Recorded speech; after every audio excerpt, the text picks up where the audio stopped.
You know how a single sound can be like a time machine? 1 second, you're just going about your day, and the next, bam, you're shot years into the past, reliving a moment like it was yesterday. Well, we're about to dive into a journey that kicks off with exactly that kind of sound. I mean, can you imagine waking up to that? That was the scene in Delhi, a cold winter morning just shattered by a sound that felt like the world was ending. But it wasn't a war. It was a massive, violent thunderstorm just tearing the sky apart. And that sound, that crazy chaotic noise in the sky, it wasn't just weather.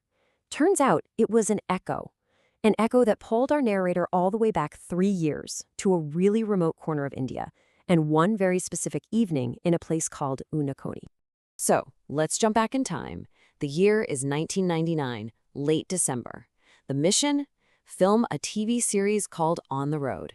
And the starting point is Agartala, the capital of Tripura. The plan is to travel the entire length of the state, right along its main artery, National Highway 44. Okay, so to really get this story, you gotta understand Tripura. It's a pretty unique place. First off, it's tiny, and as you can see, it's practically hugged on 3 sides by Bangladesh. That geography has shaped everything. There's been this huge influx of people over the years, which made the population just explode, creating a ton of tension between the 19 different local tribes and all the newcomers.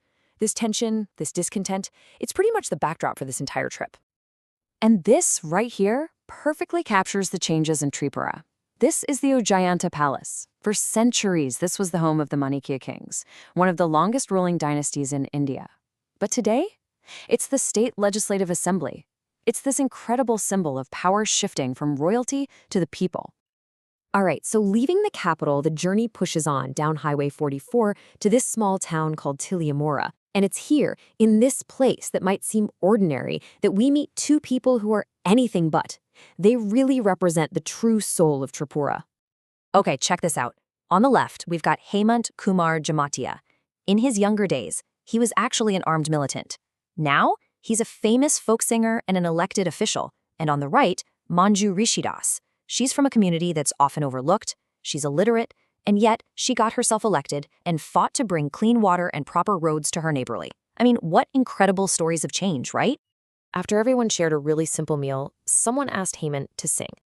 And the song he chose, it wasn't about fighting or politics. It was this beautiful, raw song about his homeland, its rivers, its winds, and its peace. Just a really powerful moment. Okay, so we're moving on to the next part of the trip, and let me tell you, the whole vibe is about to shift. The road from Kilimora to a town called Menu, well, it went deep into insurgency territory. This was not a casual drive. Yeah, the only way to get through these 83 kilometers was in a convoy, protected by the Central Reserve Police Force. The film crew literally had to ride inside an armed vehicle. It was a pretty stark reminder of the danger that was hiding in those beautiful green forests all around them. And then, as if that wasn't tense enough, one of the soldiers just casually points to a spot on a hill and says this. I mean, can you imagine hearing that while you're sitting in that convoy? The narrator said he felt this cold shiver go right down his spine. Suddenly, that beautiful scenery felt, well, really threatening. So after that incredibly tense drive, they finally make it to Kailashar, the main town in North Tripura. And there, they meet this young, super sharp district magistrate from Kerala who is just buzzing with energy.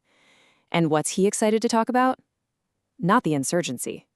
He wants to talk about potatoes. And here's why he was so pumped about potatoes. Just look at these numbers. Traditionally, you needed 2 metric tons of seed potatoes for 1 hectare of land. But with this new thing called true potato seeds, or TPS, you only need 100 grams. Just 100 grams. It was such a massive breakthrough that Tripura actually started exporting these seeds to other states and even other countries.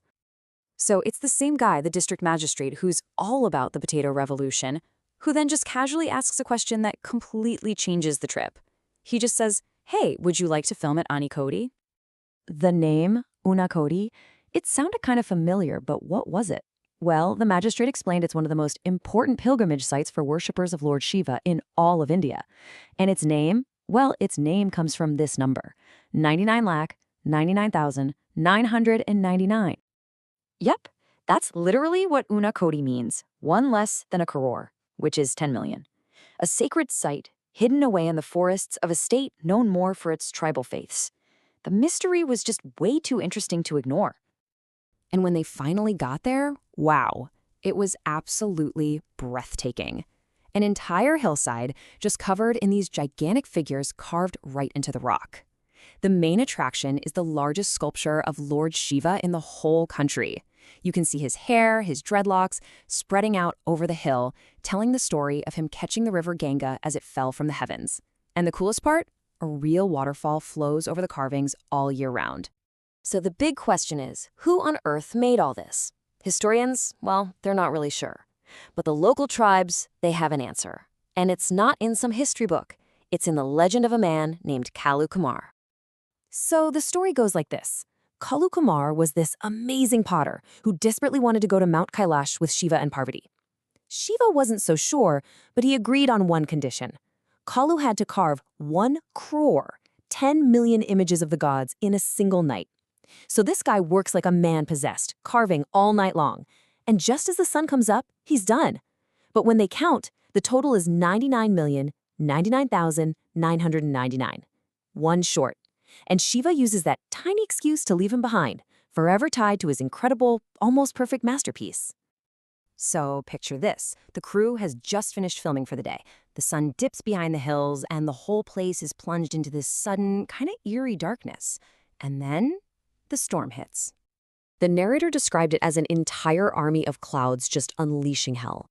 He said it felt like the Tandava, Shiva's cosmic dance of creation and destruction. Just this raw, primal storm with thunder and roaring winds. It was like the energy of the place itself had just exploded. And there it is. That's the connection. The sound of that wild storm at Unakoti, it was the exact same sound that jolted him awake in Delhi 3 years later. That thunder wasn't just a storm.